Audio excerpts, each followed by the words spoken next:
All right, everybody, welcome to the still unnamed, unsponsored studios here in Columbus, Ohio for Unscripted and the podcast. I'm going to stumble over my words because this is a moment for me, and anybody that knows me knows that I sort of like a team from North Carolina and have for several years since my senior year in high school. And Coach and I were just joking around a little bit, but my fandom started late 80s. Unfortunately, right after he stopped playing. But let me introduce you. And as you know, I'm not scripted, but let me go ahead and read just a small introduction here to my guest, and then I will let him really talk about himself. Joining me today is Matt Doherty. Played and coached at basketball at University of North Carolina. He started on the 1982 national championship team with NBA greats, a guy you may have heard of named Michael Jordan. Not sure. He's okay. He's okay. And James Worthy, also, pretty good. Okay. The program was led by legendary coach and someone I have the ultimate respect for, and that is Dean Smith. Coach went on to coach basketball at Notre Dame before taking over at the University of North Carolina program. There you go. He led the Tar Heels and to the 2001 regular season ACC Championship while being named AP National Coach of the Year.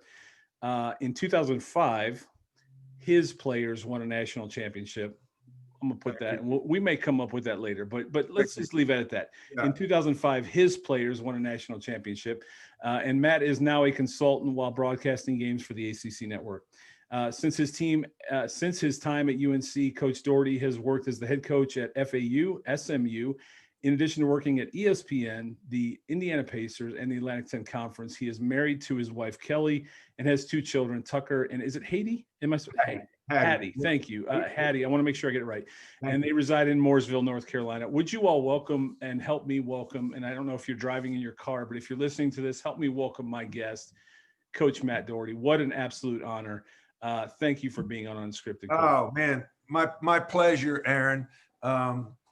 No, thank you very much. The thing that I usually joke about is as you were reading my bio, if people are truly paying attention, they're wondering, okay, the head coach at North Carolina, National Coach of the Year in 2001, and in 2005, North Carolina won a championship with his players, and then all of a sudden you go on to coaching at FAU, SMU. It sounds like I couldn't keep a job after that, which is somewhat accurate. But I think that the whole reason we're here together today, Aaron, is that to talk about that gap, that 2-year gap post 2003, because I was the head coach at North Carolina and National Coach of the Year. 2001, we were ranked number 1 in the country, number 2 seed in the NCAA tournament. The next year, we're 8-20, worst record in Carolina history. I knew we weren't going to be great, and then I knew the next year was going to be rebuilding, and then I was asked to resign. And you could point my fingers at a lot of places, but Roy Williams, the head coach at North Carolina, who I worked for 7 years at Kansas, would say, if you're pointing a finger at someone else, there are 3 pointing at you. Right. So to me, no matter who's to blame, at the end of the day, I was to blame because the head coach, right? Well, you're in charge of one. I tell kids all the time, you make decisions and you have to deal with the consequences. Yep. I made a decision to leave Notre Dame to become the head coach at North Carolina, and things didn't work out as planned. So I have to deal with the consequences. And as any coach or player, after a loss, what do? You watch the film and you try to get better. Right. So I watched basically a 3-year film of my coaching experience and try to get better. I went on a leadership journey that took me to an executive coach, Carol Weber, at Darden at UVA. I took classes with her and her husband.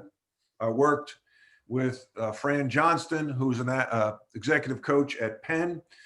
She taught a class there. I learned about emotional intelligence. I worked with Mike Useem there. I worked with Jerry Bell in Chapel Hill, did a 360-degree survey. So I really went on this journey that the book is titled Rebound, and basically rebounding from setbacks, and then Pain to Passion. And my pain was losing my job, Aaron. But through that, leadership became my passion, because the more I studied it, the more I was excited to learn. Mm-hmm. And what really hit me was in athletics, in business, leadership is not really formally taught. Nope. There are exceptions. Right. Jack Welch did a good job at GE. Yep. He had his own little university there. But for the most part, it's not taught in college athletics. Right. And in business, it may be taught by, okay, we're going to bring in a speaker in. We're going to have a seminar for 2 days. Check the box. Right. Boom. You are now a leader. Leadership is a practice. Yep.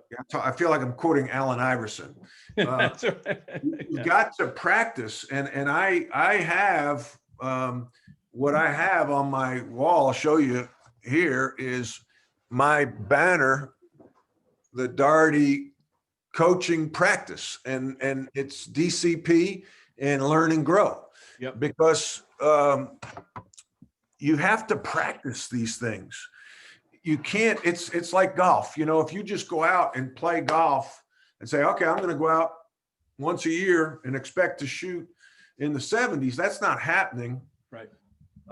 You need to practice. And so leadership is a skill. Now, the good thing about that is you can improve skills, right? Right. Right. So it's my job as a leadership coach, executive coach. I have a Vistage practice, Vistage leadership. It's the executive leadership, the oldest and largest executive coaching organization in the world. We practice. Yeah. You know, I want to run people through simulations like I run my teams through simulations in practice, to be prepared for these stressful moments, because those are the moments that'll make or break you. Right. Right. I agree with you 100%. Where I work and spend my days working, we have a saying that, you know, corporate teams are the only teams that don't practice. Right. But every day's game day. And, right. and you're absolutely right, Coach. Corporate teams need time. They need time to tonight, Carolina is going to play Syracuse. They're going to face a zone. Right. It's different, right? Corporate America has faced something they've never seen before this year in a pandemic. Right. And many weren't prepared because they don't practice. Now, you can't practice for a pandemic. I get that. Right. But you understand my point. I think every day we are faced with challenges in leadership that we weren't prepared for because we don't practice. Yeah. To your point, you know, teams practice for a variety of things. Ohio State last night practiced for something. Alabama practiced for Ohio State. You know, and we can say who got the better of that.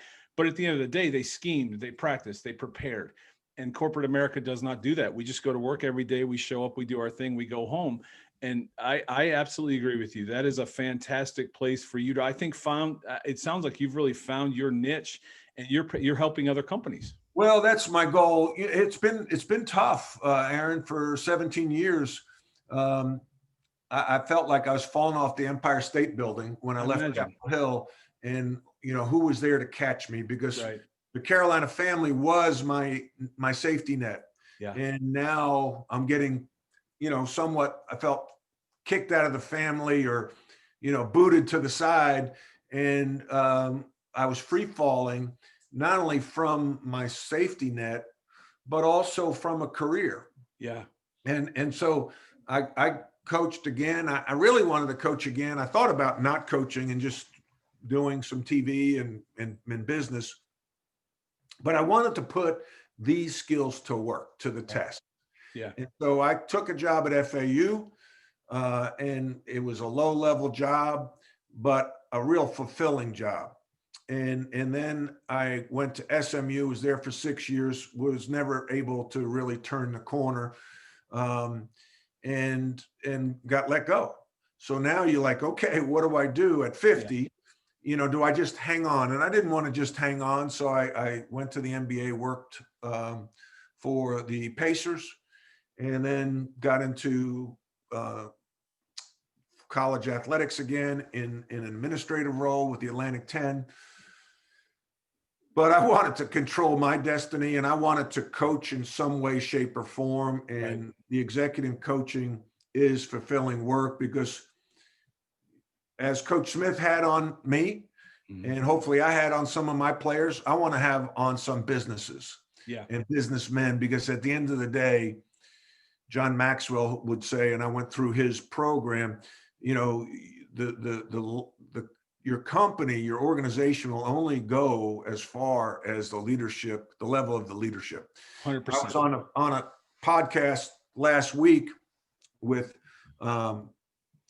Roman Harper, who played at Alabama.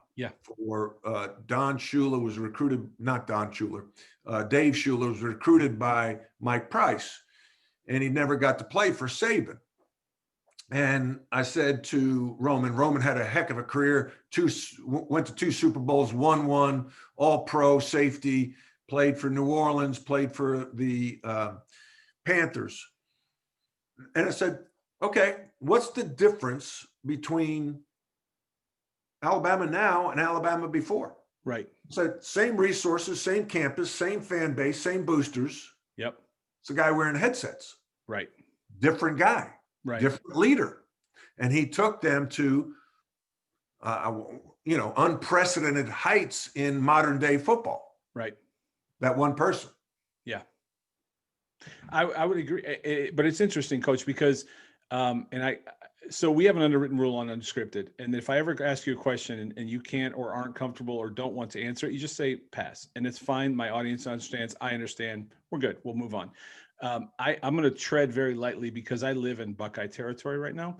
Yeah. And I will say that I've had conversations with players that saw 2 head coaches that have won a championship at Ohio State within the last 20 years. I don't know my Buckeye history as well as I know my Carolina history, but let's just say 2 coaches. One was kind of pushed out, and we could have a whole podcast on why. And whether or not I agree with it. And I don't, but that's fine. And then another one that came in, very high name, very whatever. 2 completely different cultures. To your point, 2 completely different cultures.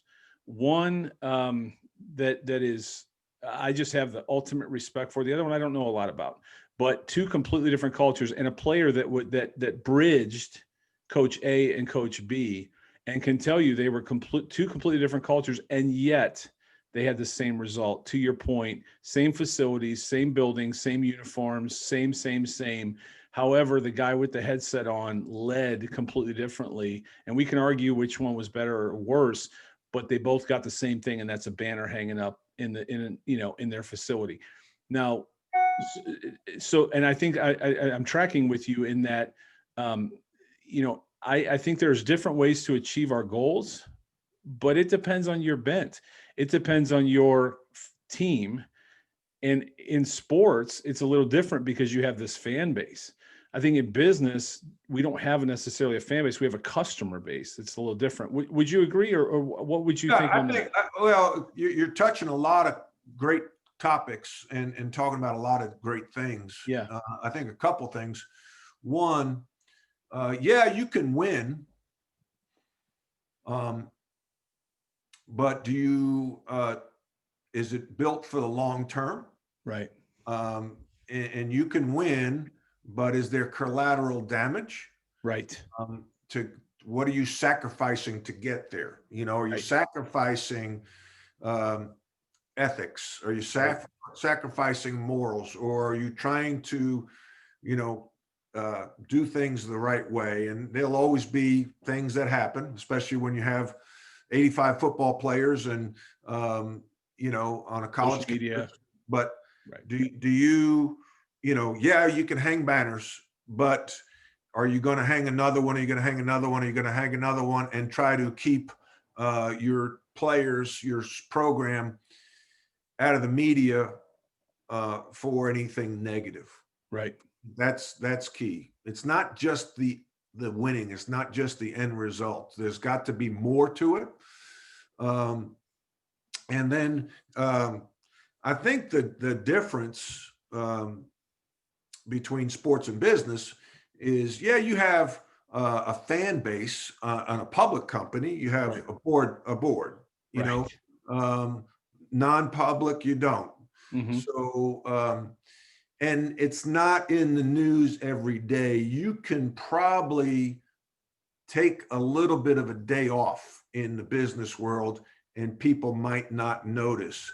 But on the basketball court, on the football field, you cannot, Nope. even in practice, because all practices are filmed now.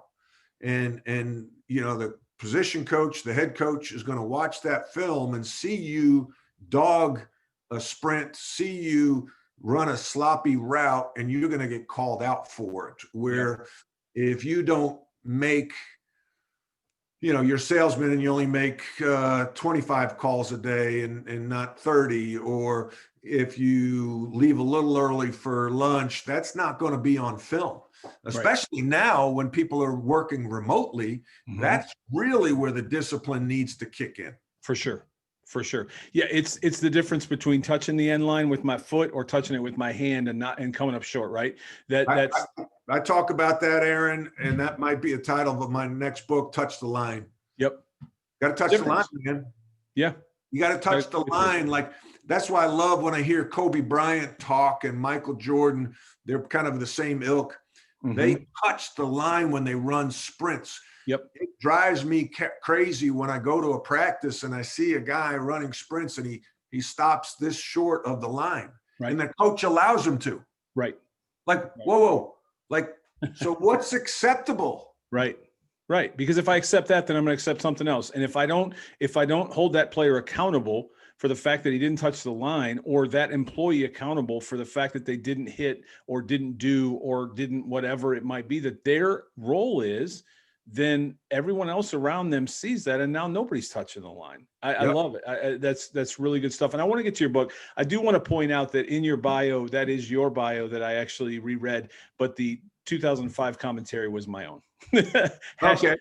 Asterisk, just in case anybody listens to this, I don't want them to think that you had that in your bio. I put that in your bio because that's always been my belief. Now, I do believe that we are very beholden to, I didn't get to play for. Apparently they don't want intramural championships at Carolina. I don't know why, but, or guys with a 13 on their ACT, but, I believe and love Carolina so deeply. And, my belief has always been, when it comes to you and any history, that, two things. One, 2005 were your players. You recruited those players, you groomed those players. They were your players. They went out and executed, but at the end of the day, they were your players. That's, again, this is my own commentary, anybody listening. The second thing is, my belief is, and we can argue in you know, Bill Guthridge obviously took over for Coach Dean in a very quick transition, but you never want to be, and I'd be interested to hear your thoughts on this. You'd never want to be the guy that replaces the guy. You want to be the guy that replaced the guy that replaced the guy, because the guy that replaced the guy has so, in a case like a Dean Smith, wow. I mean, how do you replace Coach Dean Smith, a legend, right? And so I believe, this is again my own commentary, I believe you were in a very tough position. Coach Guthridge is beloved. He was the next seat over. You know, he took over. He did a wonderful job. But at the end of the day, I believe you're the guy that replaced the guy, and that's a very tough you know, it probably was because you know, really, almost Bill Guthridge and Dean Smith were one and the same. You know, they were attached at the hip for 30 years. Incredible. They could finish each other's sentences, and they were hand to glove. So yeah, you know, but I couldn't turn it down. Sure. I mean, you know, I would have, you know, hindsight 2020, I could have stayed at Notre Dame and maybe still be coaching there. Yeah, as my Bray is. But I probably still wonder, you know, why did I turn that down? Right. I didn't want to be afraid of it. And I, you know, I didn't want to look back. And, you know, now I look back and say, well, maybe I should have stayed at Notre Dame. But, you know, that's where your faith, it's a test of your faith. And I have to lean on the higher power, which for me is God. And it's not easy. Like there's a lot. I talk a lot in my book. Again, the book is entitled Rebound from Pain to Passion. You can get it on Amazon. Awesome. Pre-order it right now or buy the ebook version. And I will do an audio version. But you know, it is a very, you know, it's very challenging. It's just a challenging thing to take over. The triggers that you experience, like tonight, Carolina, you mentioned playing Syracuse. Right. I'll watch the game. Sure. But I'll be thinking, you know, like I'll see Sean May on the bench and I recruited Sean, and I'll see, you know, something else will trigger me and I'll think, you know, boy, you know, I wish I was still coaching there. There's a lot of triggers. And in my book, I put in a segment, you know, I think I'm trying to do a better job of reading the Bible. And, you know, Jesus taught in parables, you know, through stories. And I think that creates stickiness. Mm-hmm. And so I wrote about the bridge over the bitter river, and that it's a hefty toll and there's no guardrails. No. And it's easy to drive off into the river. And like I'm talking about, there's triggers that I'm trying to drive over this bridge, right, over this bitter river. And as I'm driving and I recall, like, let's say a coach gets fired and he's paid $15 million not to coach. Right. Like, I didn't get that. Right. I might drive off into the river. Right. Or, you know, someone makes a comment that, yeah, Matt Doherty has the worst record in Carolina history. You know, I could drive off into the river. So you really have to lean on that higher power. And again, for me, it's God. And like when you hear that, you say, well, they don't really know. They don't know. They're fans, and that's okay. I mean, fans pay the bills. Sure. And so you got to take the high road. Kevin White, the AD at Duke, was my AD when I left Notre Dame. And as soon as I got forced to resign at North Carolina, he called me. Here's a guy I left. Yeah. For North Carolina. He calls me, he says, take the high road. There's less traffic up there. Yep. And I've tried to do that ever since. And this book, Rebound from Pain to Passion, is a high road version. I do share my struggles, but I'm not going out there and saying, you know, hey, I got screwed and this person and that person. Right. No. I want to take full accountability and show people, kind of help people, alert people to where the possible landmines are so they don't step on them like I did. Right. I can't wait to read the book. I really can't. And I want to make sure we do cover, you've mentioned it a few times. I will have it in this blog post. I will have a link so you can go out and pre-order. I can't wait to get my hands on it personally. It's such an honor to have a preview literally with the guy that wrote the book. This is honestly such a tremendous honor for me. You can ask my family. My daughters are like, Dad, come on. And I'm like, no, seriously, you don't understand. Okay. So I'm tremendously honored. The other thing, a couple of things I thought of as you were talking. One, I don't know all Tar Heel fans, but I do know that and I think you find this even in business, you know, because now we live in a world of Google reviews and Twitter, and I can fire off a tweet behind a keyboard or a review behind a keyboard with a fake name and trash a business. And that, you know, again, I'm an empath. So when I see someone review any company I might work for or anything that I'm attached to, it bothers me. I feel it. And I've had to learn to separate that myself. But what I will say is the minority is always louder. Yeah. There's a majority of people that loved you as a player, love you as a coach, love you as a part of the Carolina family. And I believe you are always a member of the Carolina family. Yeah. I can't speak for all those people, but I guarantee there's a vast majority when the minority are the ones that are going to fire off a tweet, right? Yes, exactly. And listen, most Tar Heel fans have been great to me. Absolutely. Right. It's sometimes the non-Tar Heel fan that might take a shot, you know, about, hey, you have the worst record in Carolina history. And,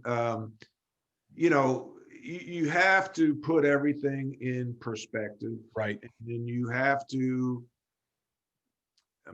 Jesus was on the cross and he's praying to God saying, Father, forgive them for they don't know what they're doing. Right. Right. So I'm saying, okay, I can handle fan base. He's getting hung to a cross, nailed to a cross, and he's trying to forgive those people. Right. I can forgive somebody who makes a stupid comment on Twitter about me. Who has a name that's not even like it's some burner account, right? And let me ask you that, Coach. I imagine you've mentioned faith now. Where does grace come in? Because I imagine you've had to extend a ton of grace. You talked about bitterness, but I think along with bitterness comes grace, because we don't get over bitterness until we extend grace, and grace is hard. Where are you on grace? What are your thoughts? Yeah. Grace and forgiveness kind of are neck and neck in my book. And I talk, I think I have a chapter or at least a segment on forgiveness, because ultimately that's what it got that to that point where I could forgive the people that I think may have slighted me, may have wronged me. But Aaron, more importantly, I had to forgive myself. Right. Because I think that sometimes we're so hard on ourselves, and we expect ourselves to be perfect, and you can easily beat yourself up over, why did I do that? Right. Why did I make that decision? Why did I handle that situation a certain way? Why didn't I seek more advice? And so, I had to forgive, and I had to forgive myself. And I think once I got to that point, it was,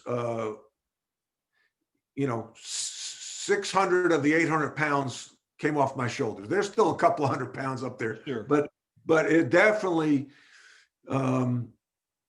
was, and grace, you talk about it, grace is so important, because you'd only use grace when you lose. Right. But there needs to be grace when you win. And I talk about that in the book too. Can't wait. Like Coach K, my second year when we didn't have a good team, he was playing, Duke was playing Carolina in the Smith Center. And I could tell with about 10 minutes to go, we're down 20, 25 points. And he starts holding the ball. And I said to my staff, I said, he's holding the ball. Yeah. And after the game, I went up to him. I said, Coach, thank you for holding the ball. I mean, they could have beat us by 40. Oh, and I got you. Okay. Yeah. No. I mean, he's holding the ball, so he's not running up the score. Oh, see, I thought it was, okay. Yeah, I got you. Yep. So, he could have embarrassed me. That's great. Yeah. And his response was, I've been there. How about that? Right. Yeah. So here's a man who, his first 3 years, he almost got run out of town. Yep. At Duke. Yep. And he lost a famous ACC Championship tournament game, I think 100-66 to Virginia. And so he knows, doesn't feel real good. Right. And that grace that he showed me in victory was impressive.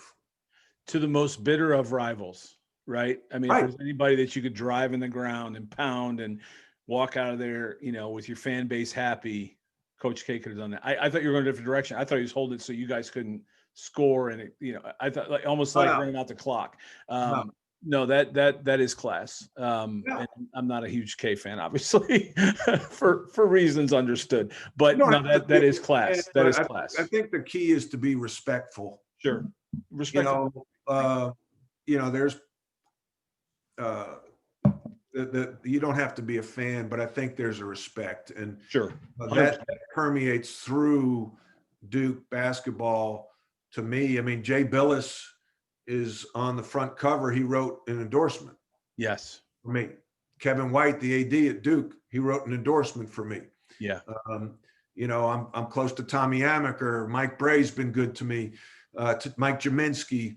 And so, at the end of the day, the competition, you hate each other on the court, but a lot of guys chose Duke over Carolina and Carolina over Duke. Right. Same guys. Grant Hill, Danny Ferry, Matt Doherty, you can go down the line. There are a lot of guys recruited by both schools. Yep. And I think it still extends to this day, even Zion, Brandon Ingram. You could go down the list, all the guys that were on both lists and, chose one over the other. And I think they're they all play together in the same circuits now. It's all different, but I do respect that from Coach K. That's a fantastic, image of Grace from him. And I was interested in your thoughts on Grace because that I can't imagine I did never coach at North Carolina, surprisingly. I don't know why, but I coached 6th grade basketball. But you get that tweet or you get that guy that fires off something, and you want to fire back. And nobody ever wins a Twitter war. And this, you were coaching in an age when Twitter didn't exist, and you get letters, I'm sure, or bulletin boards or whatever the forum was. Again, it's just some guy in his basement that just has some axe to grind that fires it off. But I, as an empath, I would want to fire back. I would want to respond because I want to protect my university, my team, my whatever it is. So I give you a ton of credit for the fact that over the years, it sounds like you've just been able to really hold that at bay, and that's not easy. And I imagine you cover. Well, listen, I've made, Aaron, you're saying nice things, but a lot of times that's what got me in trouble. And you're, Urban Meyer coached at Ohio State. He worked with a guy named Tim Kite, who's in 100%. Who Columbus. Yep. In Columbus. Mm-hmm. And I follow Tim on Twitter. Yep. And I learn a lot from him and listen to his podcast. And he talks about a formula called E plus R equals O. 100%. Yep. Where E is the event, mm-hmm. R is your reaction, and O is the outcome. And the better your reaction to event means that leads to a better outcome. Yep. So as you just touched on, someone says something to you in person or on Twitter, and if you immediately react in a negative way, it's going to lead to a negative outcome. Right. So you've got to slow down. I think that's something that I've had to learn to do is slow down, tap the brakes, digest it, think of a reaction that'll be a professional reaction. Like even on Twitter, people will say things and I want to respond to everyone and try to disarm them. Yeah. Because to me, my core values are 4 things: respect, trust, commitment, positivity, RTCP. And so I want to do it in a respectful manner, and I want to do it in a positive manner. Mm-hmm. And by doing that, you can disarm somebody. And especially before the election, with all that was going on. And if you throw something out there and people start crushing you, right. I try to say, hey, I respect your opinion. Why do you feel that way? Or I even followed those people and say, DM me, let's talk about it. Yep. Because I think for our world to be a better place, the two sides need to come together and work as one. And the only way to do that is through respectful communication. Yep. One of my favorite quotes is actually from a song in the 80s, and it says, we all talk a different language talking in defense. And we talk a different language when we talk in defense? Yes.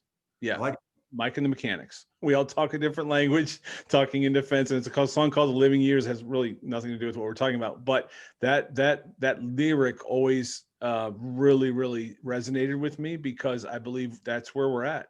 We're all talking in defense. We're not listening to one another. We're not hearing each other. I can listen to a song, but do I hear the song? Do I listen to do I actually hear the lyric? Mm-hmm. And I think, there's a difference between driving along, listen to a song, or do you actually hear that song? Do I listen to my friends or do I actually hear them? Do I hear their pain? Do I hear their frustration? Do I hear their, need, whatever it might be? Do I do that? And there's a huge difference. And I think when we're talking in defense, none of us hear each other. And it doesn't matter what it is, whether it's Duke and Carolina or, politics, you name it, religion. There's a million things right now that are going on in our country that none of us are listening to each other. We're talking in defense. So thank you, Mike and the Mechanics, for that lyric. Yeah, love it. Now, yeah. I will say somebody doesn't want to at you on Twitter about J.R. Reed, apparently, because I love JR. I love JR. I just when you say, it'll be the greatest honor to have you on my podcast. Yes. And you copy me on that. And I'm like, whoa, dude. That wasn't well thought out on my part. It's like taking a girl to the prom and say, well, I really wish I could have taken you to the prom, and say it in front of that girl. That's not cool, man. Come on, Ron. Well, and I don't know if anyone listening saw the exchange. The backstory is I grew up I started watching Carolina basketball with Dean Smith on the sideline and a guy named J.R. Reed as a freshman. I would go out in my driveway. I would try his moves by myself. I started playing basketball as a senior. I was horrible. I got cut from the team. I was a very late bloomer, and J.R. Reed was here's the deal. If you would have started watching Carolina earlier and fallen in love with my game, there it is. You might have made the varsity. I might have been in North Carolina. I might have been on. Hey, let's not get crazy. Let's not get crazy, Aaron.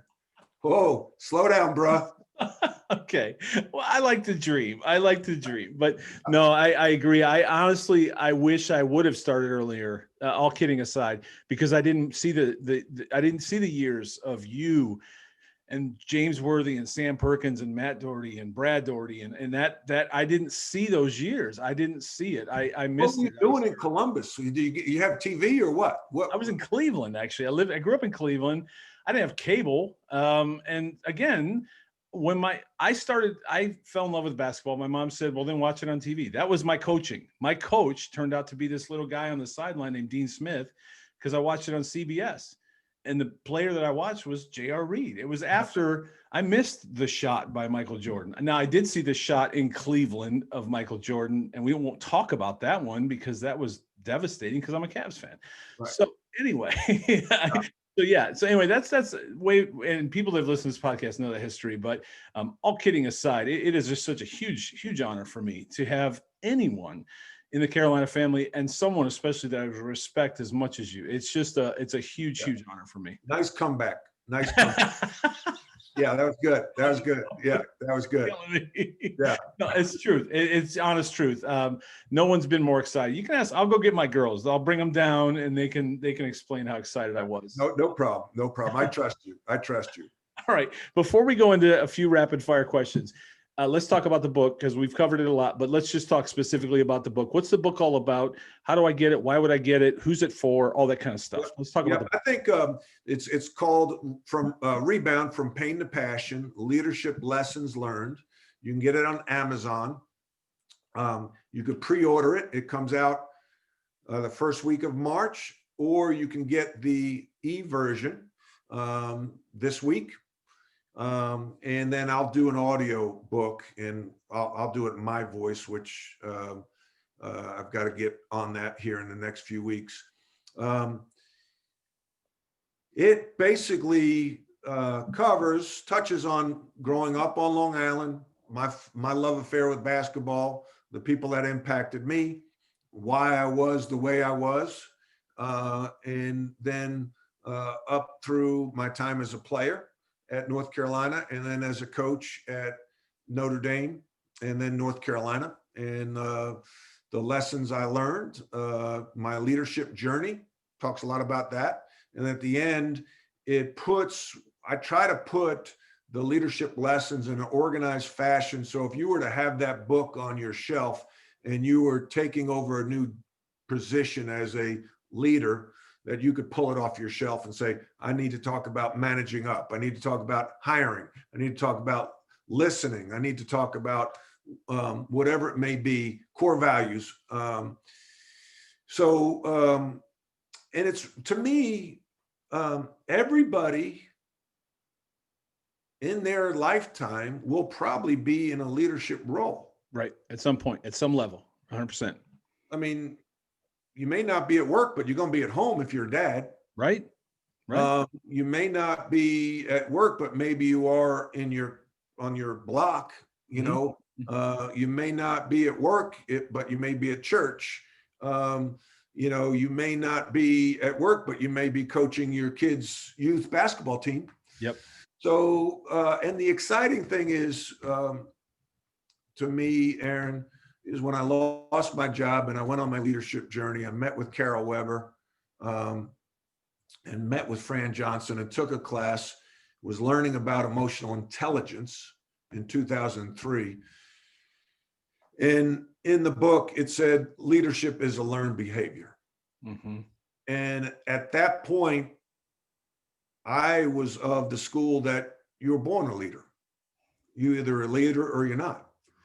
And so when I got let go at North Carolina, I was depressed. I was down. I was thinking, well, maybe I'm not a good leader. Mm-hmm. And then when I read that, that excited me that anybody can become a better leader. Right. Yep.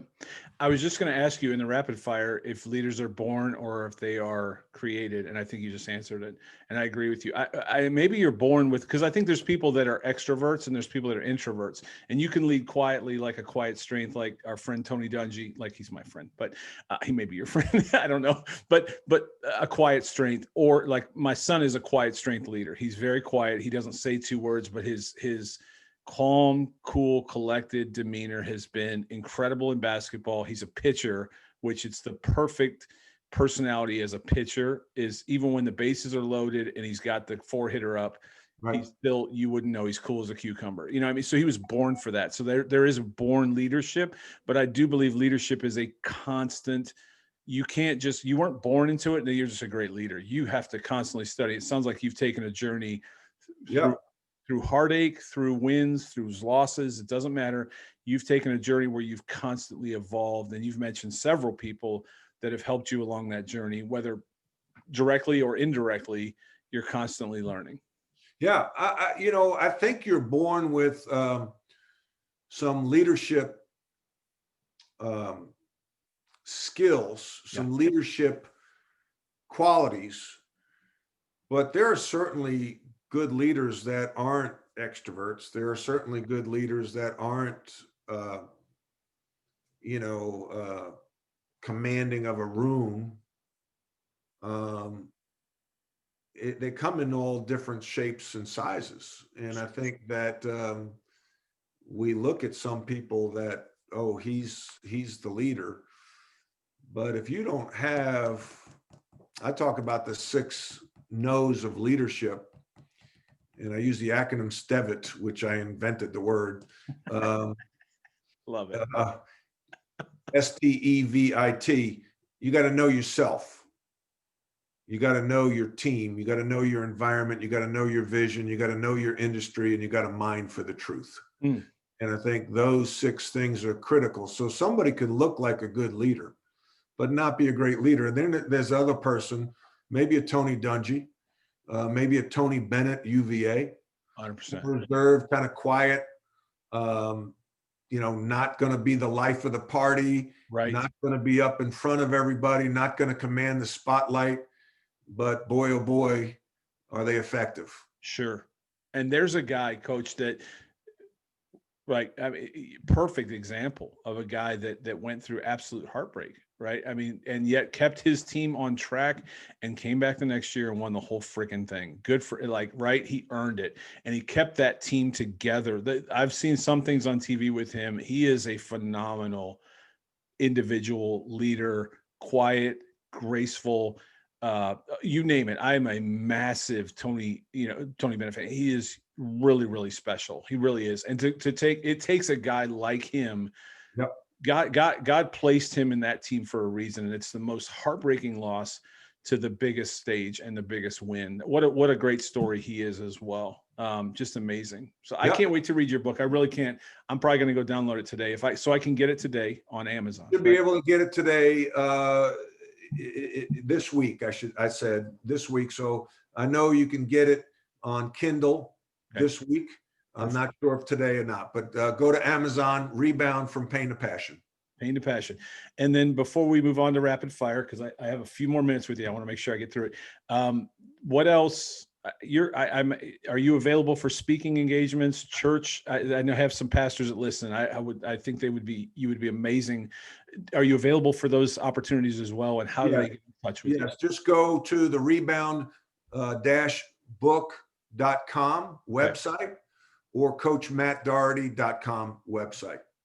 Yes. Two best links. And all those, anybody listening, will be in this post as well, so they can just click and find you. But anything else you want to share before we go through some rapid fire? No, just learn and grow, man. Just try to get better each day. Yeah. And you're a great follow on Twitter. Just don't bring up J.R. Reed. Yeah. No, you can bring J.R. Reed up. I love J.R. Reed. I love J.R. Reed. I mean, but just don't say like it'll be your highest honor to have him on your podcast after getting me on the podcast and putting us both, on the same Twitter exchange like that. You got to be smarter than that, AA Ron. That's right. I really do. It was Grace, Coach. Grace. I'll give you Grace tomorrow. Right now, I want to. You go from grill to Grace. All right. Don't push you can't push the process. I got to grill you a little bit. Well, I loved it. I love the interaction. I love J.R. Reed, but I absolutely love that you're on this podcast. It's such a huge honor for me. And I hope you really know that. I'm an empath, man. I felt that. I felt all of it, and I feel it. I just can't wait to watch when you finally get JR on, and I watched that podcast and how giddy you get talking to him. I might drive to Columbus and have a sit down with you. I know a place you can stay. I'll make you a meal. You're always welcome. And I had Carrie Job on, and my assistant constantly reminds me. So I'll tell her, hey, I have Coach Matt Doherty coming on, and she'll say, well, don't be a fanboy like you were with Carrie Job. So I get to live up to that one all the time. But anyway, all right, rapid fire. You ready? Yeah. Favorite UNC memory, player or coach? Ooh, man, it's hard. Two come right to mind: winning the national championship in '82, and then beating Duke at Duke as a coach my first time there. Great answers. Favorite Michael Jordan memory? Beating him in pool at UVA, and he was so upset. He looked at me, looked at the pool table, looked at me, threw the pool cue on the table, and said, "This table's not even regulation." Classic Michael, right? Yeah. That's great. Are you in the, I imagine there's some clip, you're probably in The Last Dance. Is there some clip in that you made a scene in The Last Dance? I make a scene everywhere I go. Yeah. Yeah. No, yes, I am in there. If you put it on slow motion, you can kind of catch me. Guarantee it. Favorite Dean Smith memory? Ooh. There's many, man. I bet. There's many. One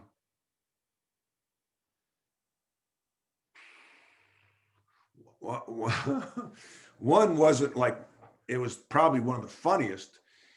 My sophomore year, starting, James Worthy, Jimmy Black, Sam Perkins, Michael Jordan.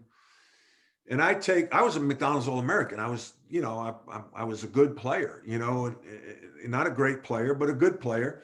And I take a 15, 18 footer in practice. We didn't have the 3-point line, didn't have a shot clock. And Coach Smith blows the whistle and says, he always whined. He never cursed, but he'd always whine. And he'd say, and he'd call you by your first name, full first name. He said, who on Matthew's team thought that was a good shot? Raise your hand. And I'm like, I just took an open shot. Like, I don't take a lot of shots. Like I'm standing next to Worthy, and his nickname was Stick. And I'm like, Stick, come on, man, raise your hand. And none of them raised their hands. Yeah. But that was Coach Smith, his way to, manipulate, motivate, let you know what he wanted for the team.